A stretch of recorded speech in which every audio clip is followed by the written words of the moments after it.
Hey guys, Mario here. So today I want to take a moment and get off the never-ending hamster wheel of politics, and I want to talk to you guys about what's going on in California when it comes to green energy. I'm sure everyone's talking, oh, wind power, solar power, wave of the future. Stop. Don't fall for it. California has what's called CCAs, or Community Choice Aggregations, and it's a way of us being able to buy green energy. Look at us, we're so good. Well, what happens in California when it comes to green energy? When you produce energy with solar, wind, small hydro, biodiesel or biogas, whatever they want to call it, you get a certificate. You get your megawatt of power that you make, but you also get a certificate saying, look, this megawatt was produced with green energy. Okay, cool.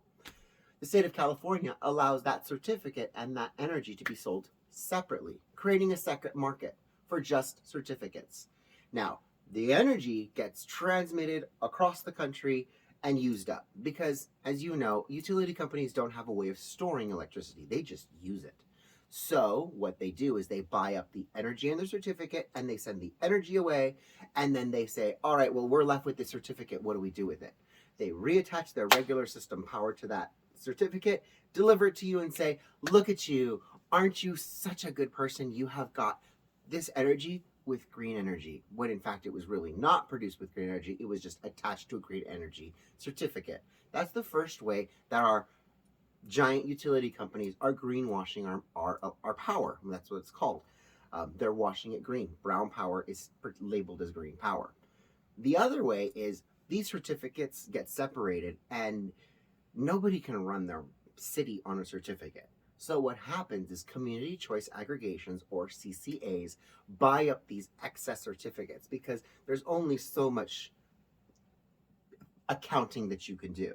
So they went ahead and they go and they buy up these certificates, and they'll go to the power companies and say, hey, you have all these extra tickets. We will buy these certificates for you at a totally discounted rate, right? Okay, cool, because there's only so much accounting they can fix.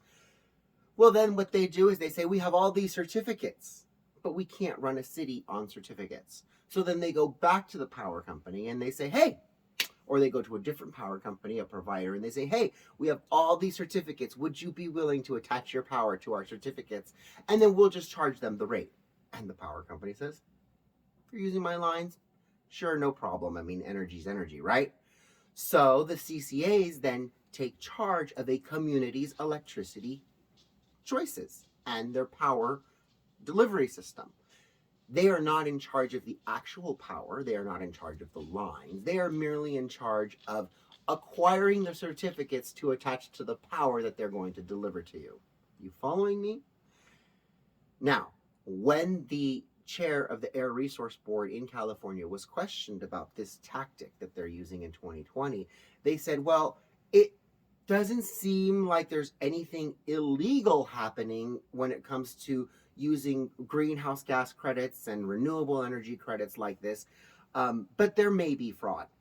Well, as soon as those words left that email, the CCA lobbyists went right to Sacramento, pressured all of the legislators, and the legislators ended up pressuring the chair, and the chair is no longer the chair. They have long since disappeared. Whether they were terminated, whether they quit on their own, has yet to be revealed. I have not been able to find that information out, but they've nonetheless been replaced. So they estimate that by 2025, 80% of California's energy needs are going to be handled by a CCA. So you have these small companies that are working and billing you, even though they're not actually producing the power, they're not maintaining the lines, they're merely giving you a bill saying that, look at us, we're providing you greener energy than you otherwise could afford at this price. See how this works? Now you have multiple CCAs going and buying multiple energy certificates and say, look, we have a bigger buying power. You don't have a bigger buying power, and you're not buying power, you're buying certificates. This is greenwashing, and this is happening all over the state of California, and it's coming to a state near you. I want you guys to be aware because my community signed up for a CCA, signed everybody up. Everyone has automatically been opted into Palmdale's Epic Energy program and saying we are going to be a green city. But in reality, we all know that that program is maintained by someone bigger, badder. We're a part of another group of CCAs that's buying these certificates collectively. And who's in charge of this bigger collective group? Well, none other than Lancaster, the board of directors of the CCA that oversees Epic Power in Palmdale and oversees the power company in Apple Valley and oversees the power company in Lancaster and oversees the power company in Pomona and Santa Barbara. Do I need to go on? Well, guess what? The bigger parent power company that was created was actually maintained by the board of directors of the Lancaster City Council. So they are one and the same. The board of directors of the Lancaster City Council and the board of directors of the CCA that oversees all these other CCAs that are now buying power collectively is the same board. This is a giant money-making scheme, and I want you guys to be aware of it. This is happening in our backyard.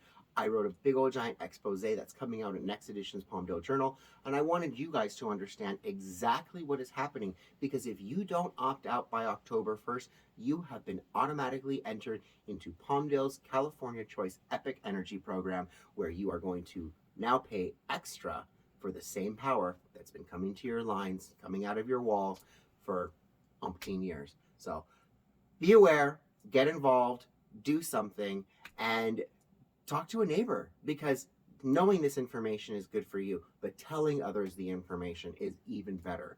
All right, you guys, I love you all, and I'll talk to you guys soon. Mwah! Bye, guys.